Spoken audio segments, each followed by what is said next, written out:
There are some things human beings aren't meant to know. All right, I'm watching It's the this. sworn duty of the SCP Foundation to discover and contain such information. But sometimes knowledge is discovered that shakes even the Foundation itself to its very core. One such discovery occurred on April 28, 2016.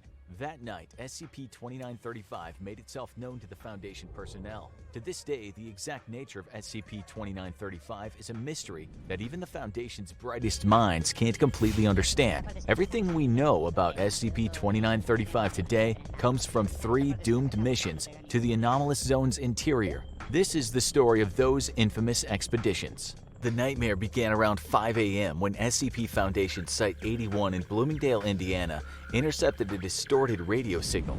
Communications personnel at the site traced this strange signal back to the unincorporated area of Joppa, Indiana, near U.S. Interstate 70. As is Foundation policy, a team of field agents were dispatched to the location in order to determine what they were dealing with. However, rather than finding anything that could logically produce such a signal, they instead discovered a long-abandoned cemetery. The most recent death on any of the tombstones was recorded as being over 100 years ago, all the way back in 1908. On further investigation, the Foundation discovered an unmapped limestone cave opening beneath the cemetery, and when they sent a drone into the depths of the cave, it appeared to quickly exit out the other side of the cave. But something wasn't right. The area that the drone was observing appeared consistent with the landscape from which it entered, but now it looked somehow grayer. It lacked the color of life of the place it just come from. The grass was dead, there were no trees, no shrubs, no animals or birds in the sky. They weren't looking at our world, they were looking at a strange reflection of our world on the other side of the cave. In fact, it wasn't a cave at all, it was a passageway between 2 dimensions. It was SCP-2935.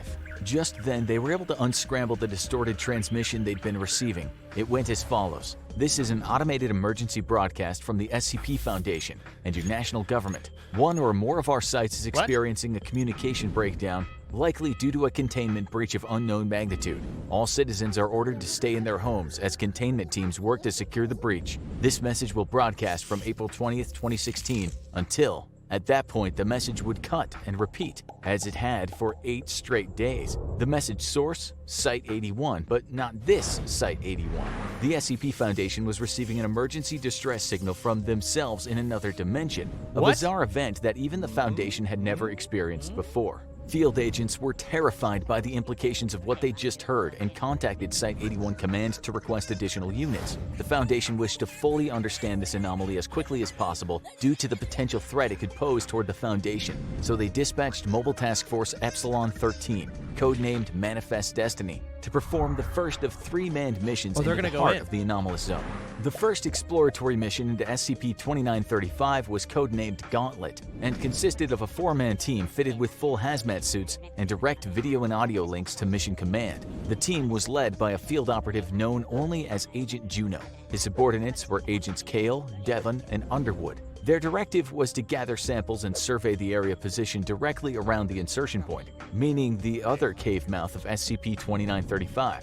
The mission only lasted about an hour, but what they saw in there would stay with these men for the rest of their lives. After a 15-minute trek through the cave, Manifest Destiny arrived in the mirror dimension, where they were struck by the eerie silence of a place that seemed identical and yet so different from their home dimension. The first observation they made was the total absence of all living vegetation. Trees, grass, weeds, everything, it was all dead. On orders from their superiors back in the original dimension, that we'll refer to from here on as Dimension Prime, Manifest Destiny headed deeper into the mirror dimension of SCP-2935. They traveled 2 kilometers without detecting a single sign of plant or animal life, not even insects. Eventually, they came upon a farmhouse with 2 cars parked outside. With authorization from Command, Manifest Destiny breached the house and headed inside. Agent Kale confirmed that there was still power flowing to the building, as the lighting appeared to work just fine, but they came upon a horrifying discovery in the house's dining room. 3 adult corpses, 2 female, 1 male, were seated at the table. A 4th corpse, that of a male child, was sprawled out on the ground nearby. As if the death of what looked to be an entire family wasn't awful enough, the Manifest Destiny team noticed a number of other alarming details. There were no signs of decomposition on the bodies, nor did there appear to be any obvious cause of death. The family's last meal was still on the table: chicken, mashed potatoes, and green beans. While the food looked cold and stale, there was no evidence of rot or spoiling. The team found an open newspaper dated April 19, 2016, illustrating that the family may have died a full 8 days before the discovery. In Dimension Prime, decay would already be very well underway by that point, yet here there wasn't even a smell. Instead, everything was just covered in a thin layer of dust. Command requested that Manifest Destiny collect samples of the food as well as hair, skin, and fluids from the corpses for further study. Small electronics like smartphones were also taken from the bodies. Agent Devon turned on the television in the living room and found that while most stations were now running test signals, the shopping channel was still live. What the fuck? The feed was live at least. Both hosts sat in front of the cameras dead, but perfectly preserved. The date on the screen read April 28, 2016. Suggesting that the times of Dimension Prime and Mirror Dimension were exactly the same. In fact, everything seemed the same, the only difference between the two dimensions being that some kind of mysterious apocalyptic event had occurred in the last 8 days in SCP-2935's Mirror Dimension, but exactly what had happened or how remained a mystery. When Manifest Destiny exited the farmhouse, they once again remarked on the lack of all signs of life around them. At this point, the team returned to the insertion point of SCP-2935, but were instructed to remain in the Mirror Dimension while additional units joined them inside. Manifest Destiny swelled to 16 members, with the notable addition of Agent Roy as the new commanding field officer. The team split into 2 groups of 8, and Agent Roy and his men infiltrated the Mirror Dimension Site-81, while Agent Juno's detachment attempted to access the base's off-site deep storage servers. This second expedition was codenamed Overland, and led the Foundation's field agents even deeper into the terrifying mystery of SCP-2935. Accessing the site was easy for Roy's detachment. It seemed there were relatively few cars on the road at the time of the mysterious extinction event. In the distance, fire still smoldered in the wreckage of planes that looked to have just dropped out of the sky. Agent Roy and his team, like all SCP Foundation personnel, were fitted with vitals trackers, and they assumed that the distress signal that started this whole thing could have been triggered by the deaths of every member of the Foundation at once in the Mirror Universe. Once inside Site-81, they realized that the assumption was probably right. Going door to door in the administrative wing, they found the perfectly preserved corpses of everyone they knew to be stationed there in Dimension Prime. People who were without a doubt still alive in their universe. Samples from the corpses that the Foundation would later study even confirmed the reason that the bodies were perfectly preserved. The corpses had experienced complete and sudden death on a cellular level, and even the bacteria that would typically take part in the decomposition process had died with it. What? In SCP-2935, death was total and absolute, across all types of life forms. As Agent Roy's team ventured further into the bowels of Site-81, they made another unsettling discovery. Their own corpses, in roughly the same spots they'd been inside Dimension Prime Site-81 8 days prior. Some of the Foundation's top scientists, including the esteemed Dr. Bright, were also found dead inside the facility. In an attempt to see just how far this unexplained phenomenon stretched, Agent Roy's team decided to inspect the containment cells, where they found that all the Mirror Universe's SCPs, including SCP-2996, were dead. In his desperation to find some kind of exception to the extinction event, Agent Roy revealed a terrifying secret to the rest of his team. SCP-682, the immortal misanthropic lizard and one of the deadliest creatures known to the SCP Foundation, was contained at this very facility right below them. Could it have something to do with what was going on here? They descended into the containment facility to discover an even more unsettling truth. SCP-682, the unkillable anomaly, floated dead in its tank. Death truly made no exceptions within SCP-2935. Agent Roy's team left the site and rendezvoused with Agent Juno's team to send their research back to Dimension Prime using automated drones. Both teams remained in the Mirror Dimension for another manned operation codenamed 19. They had no idea it would be their final mission. As they descended deeper into the facility, passing more dead SCPs, they discovered one final clue. Based on the activity of the Foundation servers, the event occurred at roughly 3 a.m.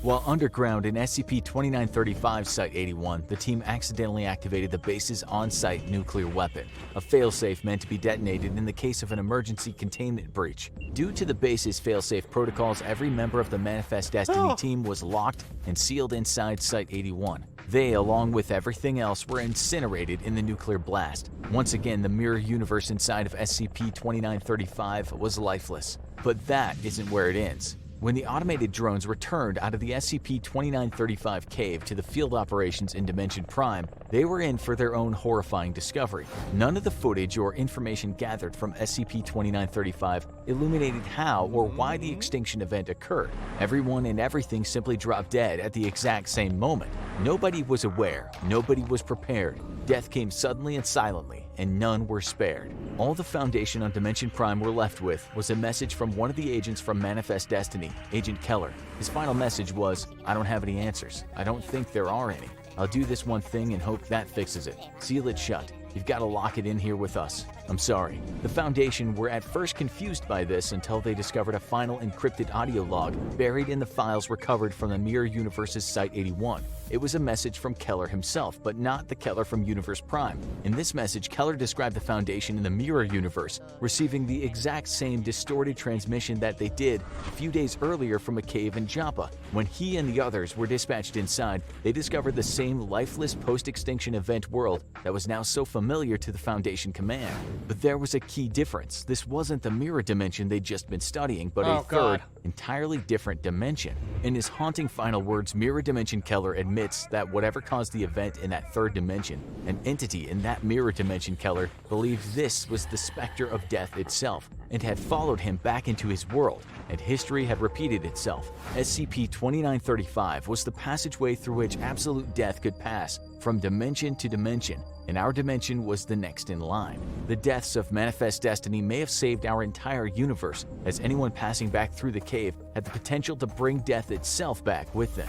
The Foundation decided in the end to follow Keller's advice. They sealed the entrance to SCP-2935 with concrete and now kept it under constant watch, since what waits behind the barrier is an entity even they have no power to stop if it ever got through. After all, it had killed them all before, or at least another version of them. What's one more dimension on the pile? Why, it may now just seem like a simple slab of concrete under an abandoned cemetery. This is why SCP-2935 might be the most dangerous SCP of all.